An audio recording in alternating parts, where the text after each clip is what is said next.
saati sagojen olani batte jinfuu qabiin itanaan hin gabbani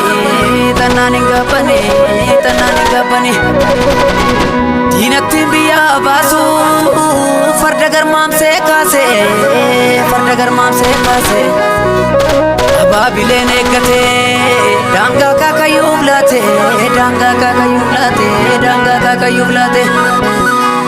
abbaan eegalmaa laate ilmi seenaa dagate imaana abbaan nyaadhu eenyummaa koon daagadhu du'ee tambada malee biyya koormaan laadhu eenyuttan ba'ee badaa sanyii onneen barbada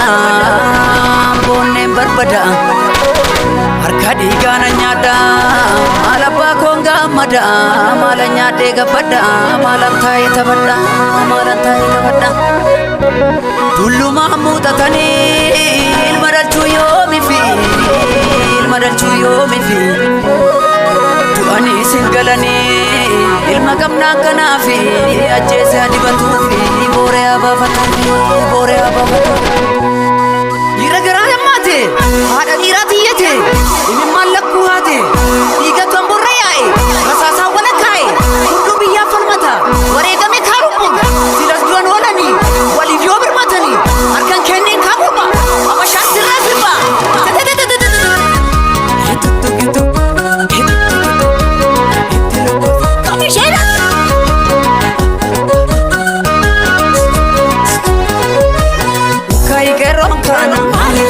daanga darbe banda achi lammaffan arge kan qeerroo kana diina daanga darbe banda achi lammaffan arge kan oromoon kana oromiyaa jirani abashaatoo gurgurani kan oromoon kana oromiyaa jirani abashaatoo gurgurani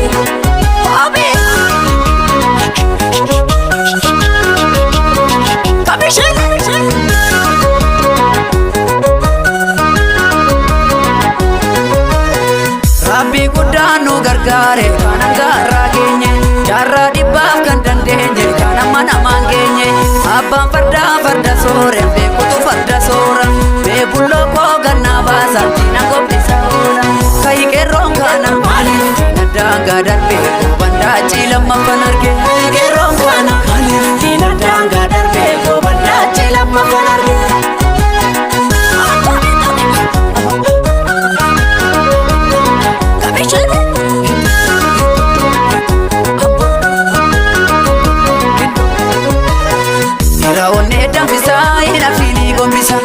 Badee durattu gadin jedhi kutattu Fadabinaan daalee ni onnatta jaale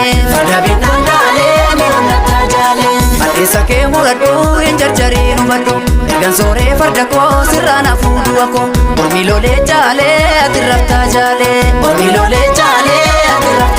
Dhaloonni kutatee ka'ee hunduu tokko ta'ee Haaree garaani Dhaamsa gootota isa durii sanna ga'ee Haaree lammiini Odaanni sakalee nuti tuunaan nuti ka'ee Haaree garaani